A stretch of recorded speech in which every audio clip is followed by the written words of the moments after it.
suis avec Henri Buzy-Cazot de l'école IMSI. Bonjour Henri, Bonjour. Merci d'être avec nous sur le plateau d'Expression.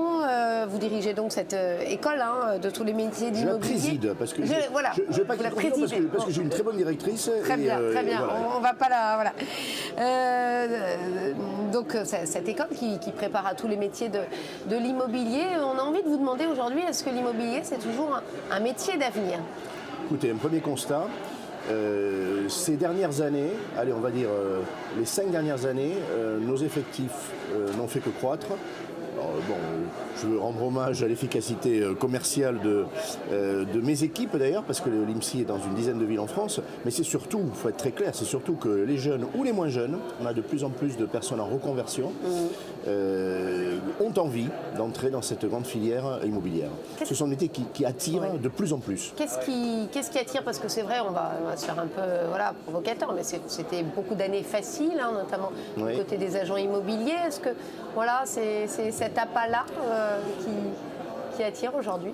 Je ne crois pas, d'abord je ne l'espère pas, et je peux vous dire que quand j'ai face à moi les étudiants, j'ai pour premier réflexe, quand je les accueille, alors quand on les recrute lors des entretiens, quand on les accueille au début de l'année, de faire en sorte qu'ils ne s'imaginent pas que ce sont des métiers faciles. Ni la transaction, et c'est vrai que depuis 15 ans elle était facile, le marché était en pleine santé, les crédits étaient faciles, les prix augmentaient d'ailleurs parce qu'il y avait une forte pression.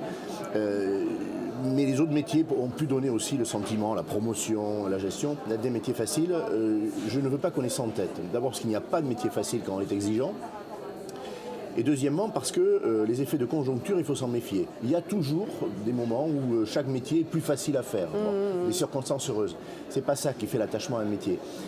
Je crois que la deuxième raison qui les conduit vers ces métiers-là, alors c'est un mot un peu galvaudé aujourd'hui, mais c'est le sens. Ce sont des métiers qui ont du sens. Qu'est-ce que ça veut dire? Ça veut dire que quand on se lève le matin, on n'a pas à chercher pourquoi on va dans une agence immobilière travailler, ou pourquoi on va chez un promoteur, ou dans un organisme HLM, parce que certains de mes diplômés y vont. Le sens est immédiat.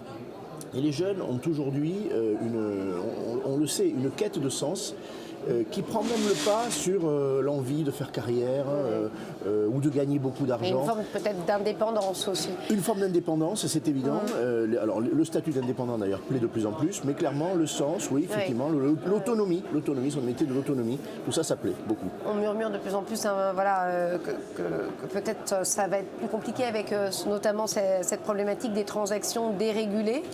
Alors, il y a deux sujets. D'abord, le marché se dégrade. Il faut dire les choses comme elles sont. On commence à l'entendre chez vous, dans les médias, on commence à l'entendre dans la bouche de représentants professionnels. Je vous dirais d'ailleurs que je regrette que certains discours, depuis des mois, soient un peu aseptisés. Parce que les difficultés, on les a depuis le début de cette année. Le conflit ukrainien a déclenché des dérèglements, l'inflation. L'inflation, ça veut dire que ce qui nous reste dans la poche à la fin du mois est bien moindre que ce que nous connaissions il y a 1 an ou il y a 2 ans. Ça veut dire que les crédits deviennent très difficilement accessibles. Ils sont beaucoup plus chers, 2 fois plus chers déjà, peut-être 3 fois plus chers l'an prochain. Et en plus, un accès au crédit que les banques ont beaucoup compliqué. Globalement, un moral des ménages qui n'est pas le même, il y a des inquiétudes. Donc le marché de la transaction, partout en France, évidemment, est en ralentissement marqué. 2023 ne sera pas une grande année de transactions. Les prix vont en être impactés. Ça n'est pas dommage, parce que les augmentations depuis 15 ans rendaient les prix inaccessibles à beaucoup.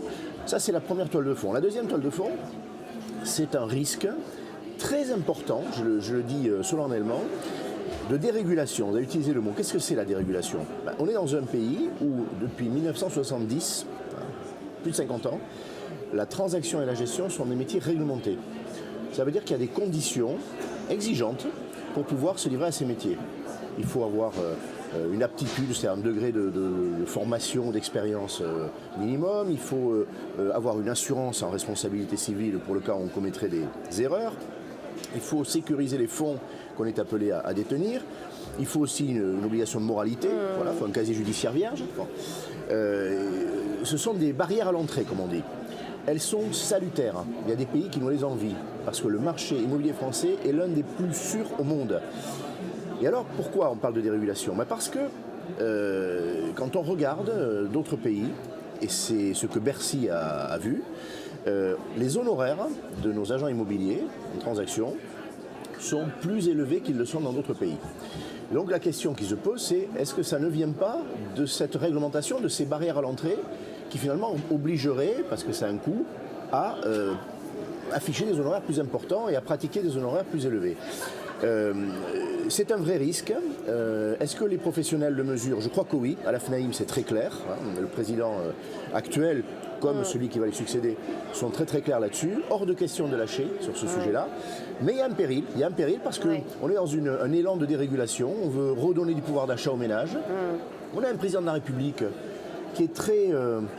allez, on va dire moderne sur ces sujets-là. Très libéral, très libéral.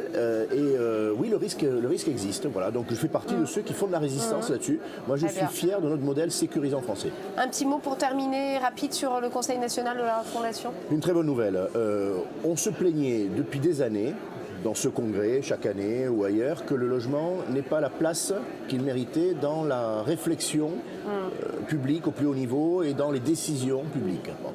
Il y a eu de mauvais coups portés au logement, des budgets en réduction depuis des années. Bon, et là encore, notamment un président de la République qui n'a pas semblé, depuis le début de son premier mandat, voir le poids des enjeux, prendre la mesure, exactement.